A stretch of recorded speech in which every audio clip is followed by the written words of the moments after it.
Boss, may bisita po yata. Napakunot ang noo ko at binitawan ng handle ng pinto ng sasakyan nang may pumaradang kotseng itim sa driveway. Bumukas ang pinto nito sa driver's seat at bumaba ang isang babaeng naka-shades na itim at sinasalipad-pad ng hangin ang mahaba niyang buhok na kulay brown. Sumilay ang matamis ng ngiti sa kanyang labi nang tumingin sa akin. Isinarado niya ang pinto ng kotse at umiimbay ang balakang na humakbang siyang palapit sa akin. Nakasuot siya ng hapit na pantalon at sleeveless crop top na kulay itim. Mataas ang takong ng sapatos niya na nakakatakot ang tulis. Si Ma'am Ara? Bulalas ni Omar. Oo nga, si Ma'am Ara. Hi guys! Bati ni Ara kina Pancho. Bumati din ang tatlo ng ngiti-ngiti pa at hindi mapuknat ang iti kay Ara. Hi honey. Lumapit sa akin sa Ara at hinubad ang suot na shades. Umawak siya sa balikat ko sabay halik sa akin pisngi. Ara, anong ginagawa mo dito sa San Isidro? Nakakunod pa rin ang noo ko. Hindi ko inaasahan na pupunta siya rito. Parang hindi ka masaya na makita ako Tura ni Ara na hindi pa rin napupuknat ang matamis ng ngiti sa kanyang mapupulang labi. Hindi naman sa ganoon. Hindi ko kasi inaasahan ang bigla ang pagdating mo. At hindi ako komportable na nandito siya. Hindi ko talaga ipinaalam ang pagdating ko. Gusto kasi kitang surpresahin at sa tingin ko, di naman ako nabigo. I miss you, honey. Malambing na sabi niya at inabot ang pisngi ko. Mabilis ko naman pinigilan ang kamay niya. Tumikim ako. Ano palang ginagawa mo dito? Dinadalaw ka. Sabi kasi na Tito Juancho, namimiss mo raw ako at isa pa nandito din ako para pag-usapan ng future natin. Napapikit ako ng mariin at tahimik na napamura. Parang gusto ko murahin ang ama ko. Teka, saan pala kayo pupunta? Mukhang aalis kayo Pupunta po kami ng farm, Ma'am Ara. Tapos, diretso na kami ng opisina. Si Pancho ang sumagot. Ay, sama ako? Presenta ni Ara. Hindi ka ba magpapahinga muna? No, hindi naman ako pagod. Natulog nga lang ako buong biyahe. Sabi ko sa driver ko ay wag akong gigisingin, kaya may energy ako ngayon. Let's go? Umikot siya sa sasakyan ko at binuksan ang pinto sa passenger seat. Ara, wait! Huli na para pigilan ko siya dahil nakapasok na siya at nakaupo na sa passenger seat. Napailamos na lang ako ng palad sa muka. Grabe, lalong gumanda si Ma'am Ara, no?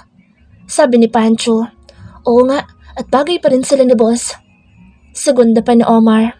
Pero hindi na sila pwede ni Boss dahil may Jenny na si Boss. Sabat naman ni Arnel. Tinignan ko silang tatlo. Nagsitahimik naman sila. Umiling-iling na sumakay na ako sa driver's seat. Naabutan kong prente nang nakaupo si Ara at nagre-retouch. Siguradong magsaselo si Jenny kapag nakitang may kasama akong ibang babae. Ipapaliwanag ko na lamang sa kanya. Sa buong durasyon ng biyahe ay maraming kwento si Ara. Hindi naman ako interesado. Tumatango lang ako at sumasagot kapag tatanungin niya. Mahigit 5 taon din kaming hindi nagkita ni Ara. Simula na maghiwalay kami ay nahinto din ang komunikasyon namin. Nagkakilala kami dahil kay Papa. Birthday noon ni Lolo Mati at isa sa mga bisita na galing Manila si Ara at ang ama nito na business partner ni Papa. 3 taon kaming naging magkasintahan. Maganda naman na naging takbo ng relasyon naming dalawa. Wala naman kaming naging seryosong pagtatalo at minamahal ko rin naman siya noon. Ikinukonsider ko na nga noon na pakasalan siya. Payag din naman siya pero sa isang kondisyon. Gusto niya sa Manila kami manirahan. Ayaw niyang tumira dito sa San Isidro. Doon lamang kami hindi nagkasundo dahil mas gusto niya sa Manila. Ako naman ay mas gusto ko dito sa San Isidro. Naging malamig ang relasyon namin hanggang sa tuluyan na kaming naghiwalay. Wala naman ako naramdamang panghihinayang na naghiwalay kami. At ngayong muli kami nagkita, wala din ako maramdamang pagkamis sa kanya. Mamaya ay kakausapin ko siya tungkol kay Papa. Malamang kung ano-ano na naman ang sinabi sa kanya ni Papa kaya siya nandito. At kapag nagkita ulit kami ni Papa ay magtutuos kaming dalawa. Sana lang ay makontrol ko ang sarili ko dahil makatuluyan ako mawala ng respeto sa kanya dahil sa pangingialam niya sa buhay ko. Nagangat ako ng tingin ng pumarada ang sasakyan ni Raymond at nila Kuya Pancho sa harap ng tindahan. May bumangong excitement sa dibdib ko na makita siya. Di na kasi niya ako nasusundo sa bahay dahil maagang pasok ko. Hindi na rin naman ako nagpapasundo dahil kasabay ko naman si Carlo. Unang bumaba sa sasakyan nila sila Kuya Pancho. Umikot pa sa sasakyan ni Raymond si Kuya Omar. Bumaba na rin si Raymond na tumingin pa sa akin at ngumiti. Nginataan ko din siya. Pero napansin kong parang may kasama siya dahil binuksan ni Kuya Omar ang pinto sa passenger seat. Nabura ang ngiti ko nang makitang babae pala ang kasama ni Raymond sa sasakyan. Sino yung babae na kasama ni Boss Raymond, Jenny? Usisa ni Lolit. Hindi ako sumagot at nakatingin lang sa babae. Maganda ang babae, matangkad at sexy. Halatang mukhang mayaman, sopistikada din siya kung kumilos. Sino kaya siya? Lumapit ang babae kay Raymond at may sinabi sabay ngiti. Ngumiti din si Raymond pero tipid lang at tila naman may kumurot sa dibdib ko. Lumapit si Raymond sa tindahan at pumasok. Kasunod niya ang babae. Binati sila ni Kuya Emil at ng mga kasamahan ko. Malaki din pala itong store mo, Raymond at marami din customer. Ng babae at inilibot ang mata sa tindahan. Yeah, may store pa akong pinapatayo sa kabilang bayan. Para yung ibang customer na malalayo ay pwedeng doon na bumili. Oh really? That's nice. Asansado ka na talaga. Hindi na nagsalita si Raymond at lumapit sa akin. Hi baby. Dumukwang siya at tinalikan ako sa pisngi. Napangiti na rin ako at inabot ang pisngi niya at hinaplos. Nag-almusal ka na ba? Malambing na tanong niya. Oo. Anong inalmusal mo? Pandesal lang at hot chocolate. Nakangusong sabi ko. Mabuti na lang at walang customer na nakapila sa counter. Siguro'y nakaramdam na makakastorbo sila sa lambingan namin ng daddy ko. Mamaya, magpapabili ako ng merienda mo kina Pancho. Anong gusto mo? Kahit ano, ikaw na bahala. Kahit ano namang ibigay niya kakainin ko. Natigil lang ang paglalambingan namin nang tumikim ang babaeng kasama niya at kunot noong tumingin sa amin partikular sa akin. Who is she, Raymond? Tanong ng babae. Oh, this is my girlfriend, Ara. Jenny baby, meet my friend, Ara. Pagpapakilala ni Raymond sa amin ng babae. Hello. Nakangiting bati ko kay Ara at kumaway. Mukhang mas matanda siya sa akin. Umawang lang ang labi ni Ara na tila hindi makapaniwala.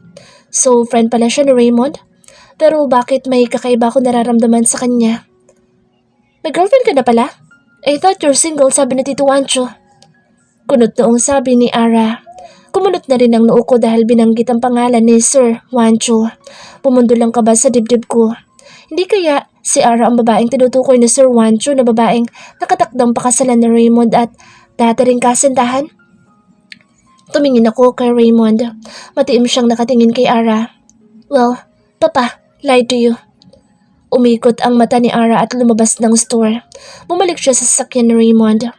Bumuntong hininga naman si Raymond at bumaling sa akin. Kita na lang tayo mamaya, baby. Hinawakan ko ang kamay niya. Parang ayoko siyang umalis. Ayoko magsama sila sa sasakyan ng ex niya. Pinasil niya ang pisngi ko. Alam kong iniisip mo, baby. Kaibigan ko lang siya, okay? At mas maganda ka sa kanya. Kita na lang tayo mamayang hapon, sabay tayong uuwi. I love you. Dumukwang siya at tinalikan ako sa gilid ng labi. Hindi na ako sumagot at sinundan na lang siya ng tingin nang sumakay siya sa driver's seat. Parang biglang bumigat ang pakiramdam ko na makitang magkasama sila sa loob ng sasakyan ng ex niya na kaibigan ng pakilala niya sa akin. Mabigat na bumuntong hininga ko habang sinusundan ng tingin ang sasakyan na Raymond na pumasok sa loob ng compound ng building. Malamang papasok sila sa opisina. Silang dalawa lang sa loob dahil nasa labas na andas ni Ate Maricel.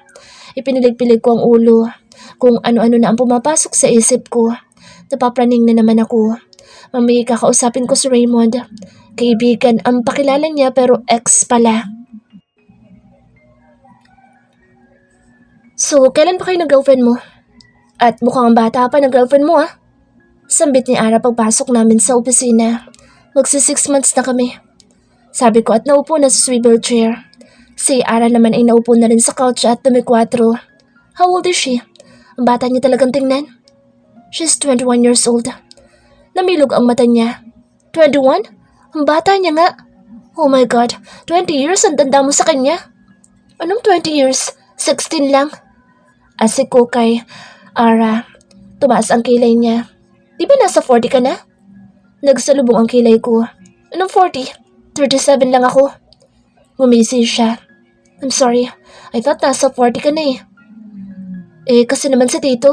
Atat na ipakasal ka sa akin. Bumuntong hininga ako. About that, Ara. I'm sorry. Hindi mangyayari ang kasal na iyan na sinasabi ni Papa. Mukha nga, lalo na't may girlfriend ka naman pala. Umikot ang kanyang mata. My gosh, pinakancel ko pa naman ang flight ko to Singapore dahil excited akong pumunta dito dahil ang akala ko, miss na miss mo na ako. Kaya pala parang hindi ka naman natuwa kanina nang makita ako. Kasalanan ni Papa dahil kung ano-ano mga sinasabi sa'yo. Alam mo bang pinagkasundo tayo ng papa mo at ng daddy ko? Gusto nila na magpakasal tayong dalawa bilang parte ng agreement nila sa bago nilang sosyo negosyo. Malutong akong napamura. Sinasabi ko na nga ba? At pumayag ka naman? Oh well, pumayag ako dahil ang sabi ni Tito Wancho ay single ka pa daw at simula nang magkahiwalay tayo ay wala ka nang naging karelasyon dahil hinihintay mo raw ako. Walang katotohanan yan. Hindi kita hinihintay. Ouch, ang sakit ha? Sarkastikong sabi niya na sinapo pa ang dibdib na akala mo'y talagang nasaktan sa sinabi ko. Nginisian ko lang siya. E paano yan? Gusto ng mga ama natin na magpakasal tayo. Sabi ni Tito Wancho, tatanggalan ka raw niya ng mana kapag hindi ka sumunod. Wala akong pakialam sa mana. Hindi ako magpapakasal sa iyo. Kung may pakakasalan ako, ang nobya ko yun. Tahasang wika ko. Mahal na mahal mo ang nobya mo, no? Of course, she's my everything. Matiim niya akong tinitigan na parang tinatansya ang sinabi ko. Maya-maya ngumisi siya at umiling. Sayang, handa pa naman na ako magpakasal sa iyo at tumira dito sa probinsya. Late na pala ako. Ngumisi ako. Bumalik ka na lang sa Manila. Wala kang mapapala dito sa San Isidro. Inikutan niya ako ng mata. Ano pa nga ba? Anyway, if I were you, Raymond, pakasalan mo na yung nobya mo bago pa may ibang gawin sa Tito Wancho para magkahiwalay kayo. Mukhang ayaw niya sa nobya mo. Subukan niya. Hindi na ako magtitimping labanan siya. Pero naisip ko ang sinabi ni Ara na pakasalan ko na si Jenny para wala nang magawa si Papa. Susubukan kong ayain siya ng kasal kahit sa West lang muna. Sana'y pumayag siya. Hindi na ako makapag-intay na dalhin niya ang apelyido ko.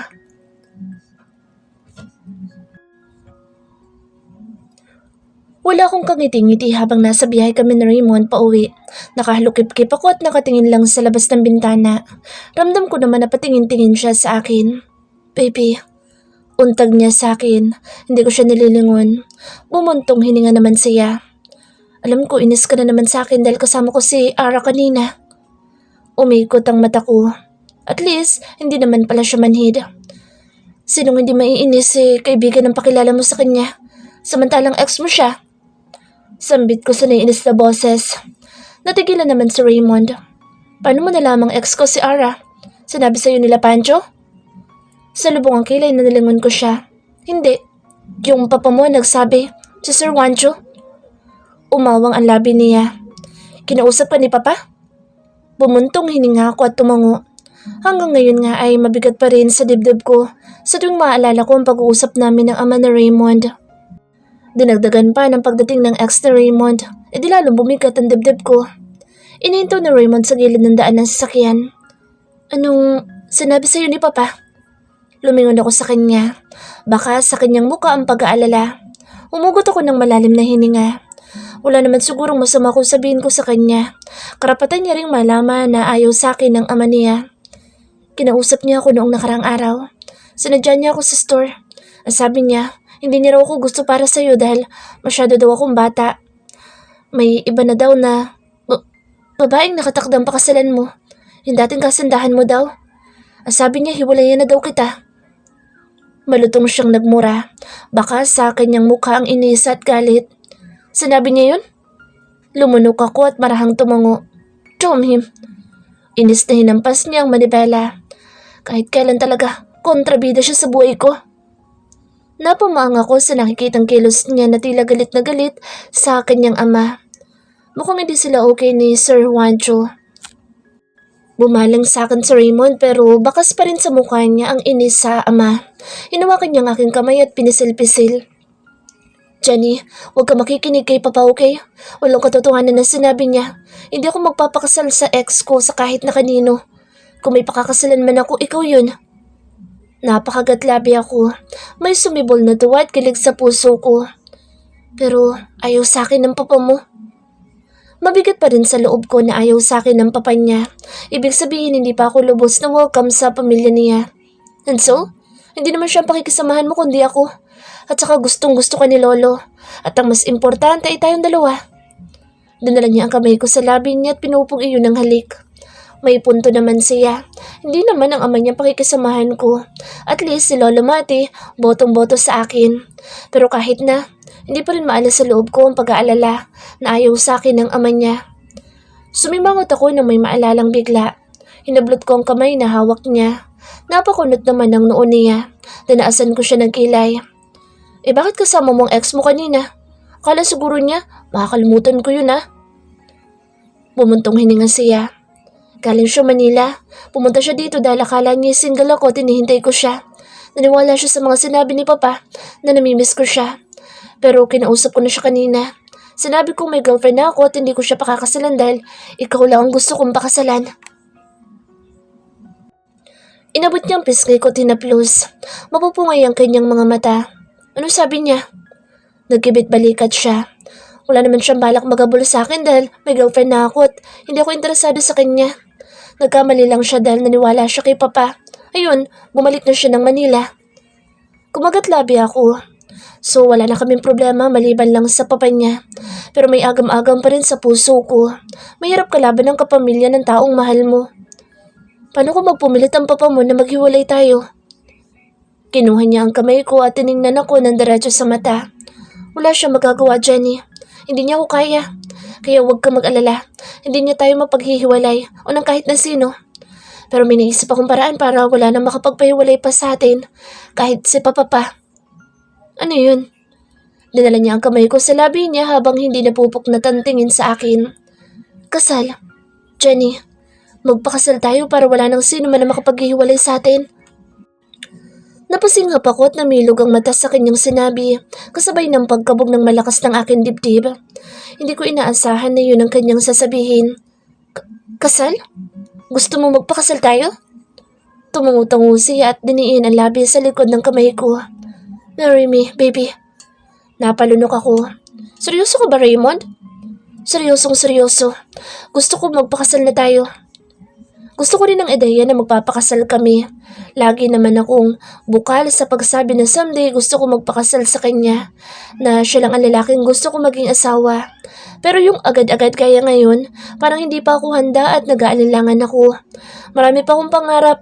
Mag-aaral pa ako. Paano na mga iyon kung mag-aasawa na ako? Jenny, ayaw mo ba? Untag na Raymond sa akin nang hindi ako sumagot. May guhit ng pag-aalala sa kanyang mukha. Hindi naman sa ayaw ko, Raymond, pero parang ang aga pa para magpakasal tayo. Mag-aaral pa ako, di ba? Pangarap ko pong magtapos. Paano na kapag naging mag-asawa na tayo? Lalo na kapag nabuntis ako. Hinawakan niyang pisngi ko tinaplos-saplos.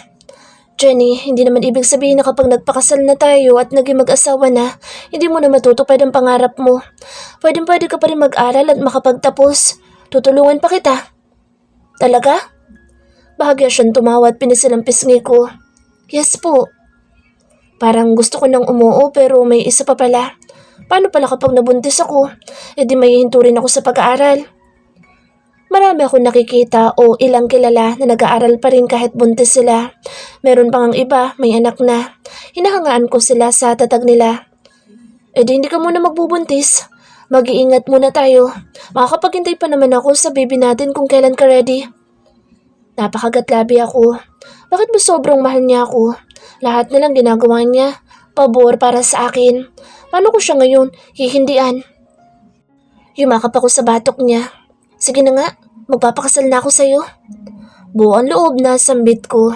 Mahirap na, baka mawala pa siya sa akin kapag nagpabebe pa ako. Ngumiti naman si Raymond at nangisla pa ang mata. Mariin niya akong hinalikan sa labi.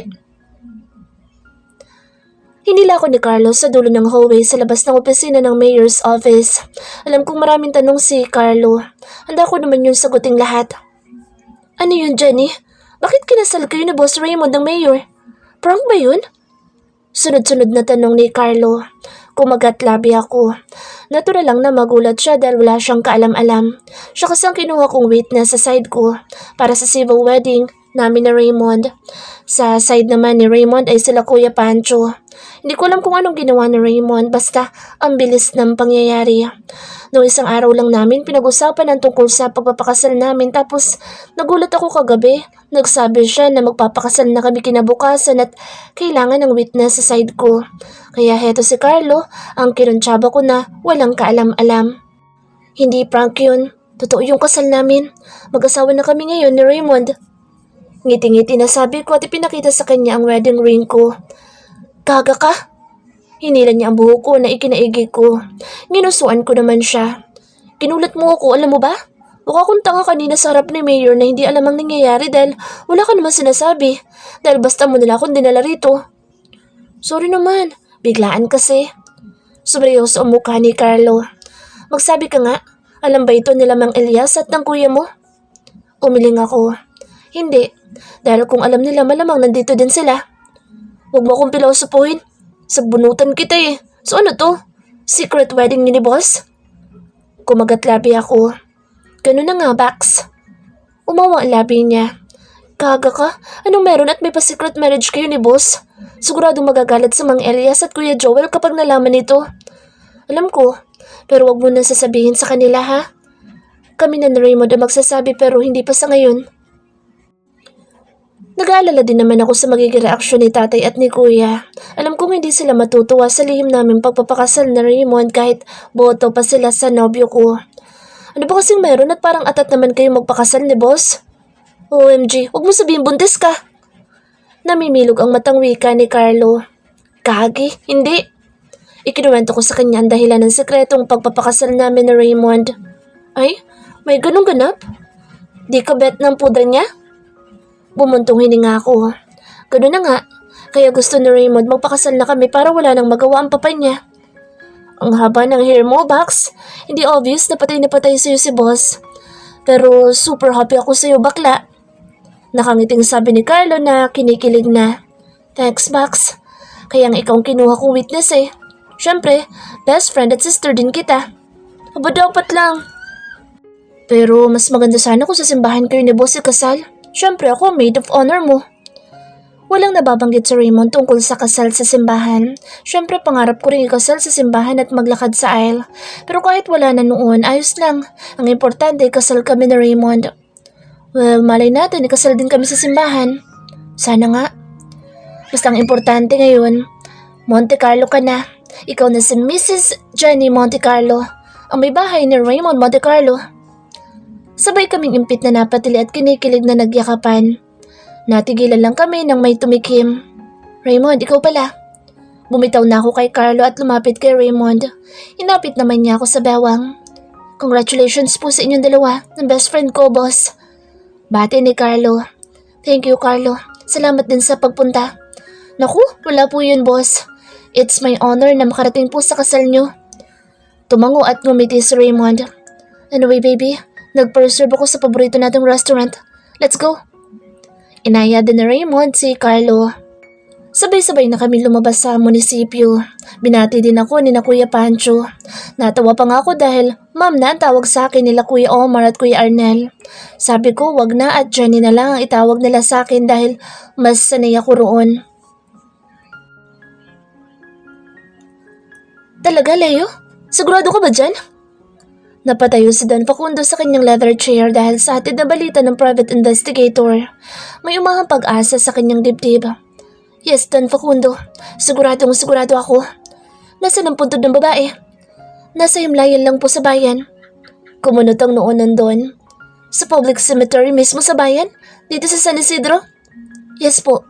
Nandoon po ang puntod ng babaeng pinag-iwanan ng yumaon yung asawa sa anak niyo. Clarita Aguilar ang pangalan ng babae at 35 taon na siyang patay. Gano'n na katagal? May mga kamag-anak ba siya? Baka alam ng kamag-anak niya kung nasaan ang anak ko. Ayon po sa caretaker ng himlayan, wala po mga kamag-anak na dumadalaw sa punto dahil mukhang hindi naman daw ito taga dito sa San Isidro. Pero may isang lalaki po na minsan ay dumadalaw sa puntod. Kumalabog ang dibdib ng Don. Lalaki? Anong pangalan niya? Baka ito na ang nawawalang anak niya. Hindi po alam ng caretaker, Don Facundo. Pero sinabihan ko po siya na kung sakaling dumalaw po ulit ang lalaki, ay kunin niya ang pangalan at tawagan ako. Nag-iwan po ako ng numero sa kanya. Tumango-tanguan doon. Magaling, Leo. Pero gusto kong personal na makita ang puntod. Sige po, Don Facundo. Sasamahan ko po kayo. Lumipas ang 3 buwan na nanatiling lihim ang pagpapakasal namin na Raymond. Wala ni isa sa mga kamag-anak namin na nakakaalam pa.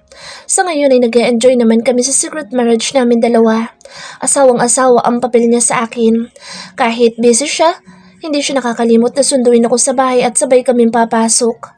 Lagi din kaming sabay kumain sa pananghalian o merienda. Kapag aalis siya, hindi siya nakakalimot magpaalam sa akin.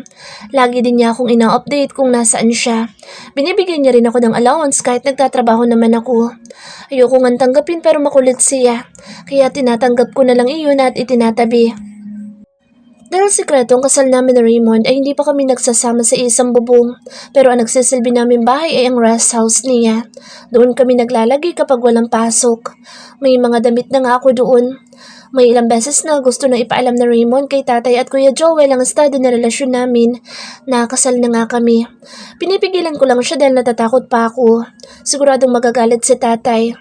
Ang papa naman ni Raymond ay makailang beses ko pang nakaharap sa mansyon. Talagang ipinapakita niya na ayaw niya talaga sa akin. Malamig ang pakikitungo niya at halos hindi ako tapunan ng tingin kaya nagagalit si Raymond. Sinasaway ko lang si Raymond kapag nagtatalo sila ng ama niya. Ayokong lumaki ang hidwaan nilang mag-ama ng dahil sa akin. Mag-iisang taon na rin kami ni Raymond. Ang bilis talaga ng panahon. Sa pasukan ay mag-aaral na ako. Siya ang magpapaaral sa akin. Hindi na ako tumanggi pa dahil magpipilit lang siya at sa huli ay siya rin naman ang masusunod. Anak, pakibayaran nga si Aling Susan sa kinuha kong patis at bitsin.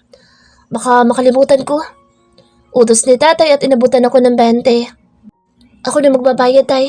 Itabi niyo na lang yung 20, pantayan niyo sa weteng. Sabi ko tumayo na sa sofang kahoy namin. Inilapag ko sa stand ang cellphone kong naka-charge. Ikaw ang bahala, anak. Teka, dito ba kakaan si Raymond? Dinadami-damihan ko na luto sa ulam. Opo, tay. Dito daw po siya kakain. O sige, sabihan mo na lang din siya na huwag na masyadong bumili ng maraming ulam dahil nakaluto naman ako. Masasayang lang ang mga dala niya. Opo, tay. Sinabihan ko na. Lumabas na ako ng bahay, bitbit ang wallet para magbayad kay Aling Susan. Sabado ngayon at kauuwi ko lang galing sa store. Hinatid ako na Raymond pero umalis din siya agad dahil may emergency sa farm. Babalik din siya para dito kumain. Naku, pasensya ka na Mimi ha. Wala akong may pahihiram sa'yo. Dahil kagagaling ko lang din sa check-up at nagpa-laboratory pa ako. Kung meron lang ako, pahiramin naman kita. Kaso wala talaga. Yung benta ko naman hindi pa umabot sa 500. Naintindihan ko po Aling Susan. Pasensya na po sa abala. Salamat na lang po. O sige, subukan mo sa iba nating kapitbahay baka may maipahiram sila sa'yo. Tumango at malungkot na umiti si Mimi kay Aling Susan na tumalikod na. Nagkatinginan pa kami. Tumango at ngumiti din siya sa akin bago ko nilampasan. Pero nakarehistro sa mukha niya ang lungkot at para siyang may malaking problema bukod sa mukhang wala pa siyang tulog. Aling Susan, yung kinuha daw po ni tatay na patis at bitsin, babayaran ko na po. Sabi ko't iniabot ang 20 papel kay Aling Susan. Patingin-tingin pa rin ako kay Mimi na lulugulugong naglalakad. Ay, oo nga pala. Munti ko nang makalimutan iyon. Hindi ko pa naman nailista. Mabutit na alala ng tatay mo. Kinuha ni Aling Susan ng 20 at sinuklian pa ako ng 3 piso. Tumikim ako. Aling Susan, bakit po nanghihiram ng pera si Mimi sa inyo? Yun ba? Si Loren kasi, inatake noong isang araw. Medyo malala daw ang lagay. Kailangan syempre ng pera para sa laboratory at mga gamot. Alam mo naman si Mimi na lang ang kumakayod sa kanila dahil yung ama nila iniwan na sila. Kawawa ang batang niyan. Lahat ng trabaho pinasok niya, matustusan lang pangangailangan ng pamilya niya. Tapos ngayon inatake pa ang nanay niya. Kung may pera lang talaga ako, pinahiram ko na siya. Bumuntong hininga ako. Kawawa naman pala si Mimi. Mukha lang siyang masayahin at happy-go-lucky pero hindi rin pala madali ang pinagdadaanan niya. Nagpaalam na ako kay Aling Susan at umalis na ng tindahan pero hindi sa bahay ang diretso ko kundi sa bahay nila Mimi. Kumatok ako sa nakabukas na pinto ng bahay nila Mimi. Lumingon sa akin ang nakababata niyang kapatid na lalaki na nanonood ng TV. Lumapit siya sa akin. Sa tansya ko ay mga nasa 10 taong gulang siya. Bakit po Ate Jenny? Si ate mo. Nasa kusina po. Wait lang po, tatawagin ko. Umalis ang kapatid ni Mimi at patakbong tinungo ang kusina. Ate, hinahanap ko sa labas ni Ate Jenny. Ilang sandali lang ay lumabas na ng kusina si Mimi at nagpupunas ng basang kamay sa damit. Kumunot ang noon niya nang makita ko. Oh Jenny, bakit? Tanong ni Mimi nang makalapit. Ngumiti ako at binuksan ang hawak kong wallet. Dumukot ako ng 5 tigi 1,000 at iniabot sa kanya. Lalong nangunot ang noon niya nang kunin ng pera. Ano to, Jenny? Naguguluhang tanong niya. Nalaman ko kasi kay Aling Susan na inatake sa Aling Loreng at umahagilap ka ng pera. Sana'y makatulong iyan. Kumurap-kurap si Mimi at tila hindi makapaniwala sa sinabi ko. Hanggang sa unti-unting nalukot ang mukha niya at nangilid ang luha sa mga mata. Salamat, Jenny. Ang totoo niyan, di ko na alam kung saan ako manghihiram ng pera eh. Halos lahat kasi ng kapitbahay natin nautangan ko na. Umiiyak niyang sabi. Pero hindi ka naman lumapit sa akin. Suminghod siya at pinunasan ng kamay ang luha sa pisngi. Naiiyak ako eh. Di naman tayo close. Saka alam ko nag-iipon ka para sa pag-aaral mo. Sus, huwag ka na mahiya sa akin. At saka nung hindi tayo close, lagi nga tayo nagkakaasaran nung bata pa tayo eh. Biro ko.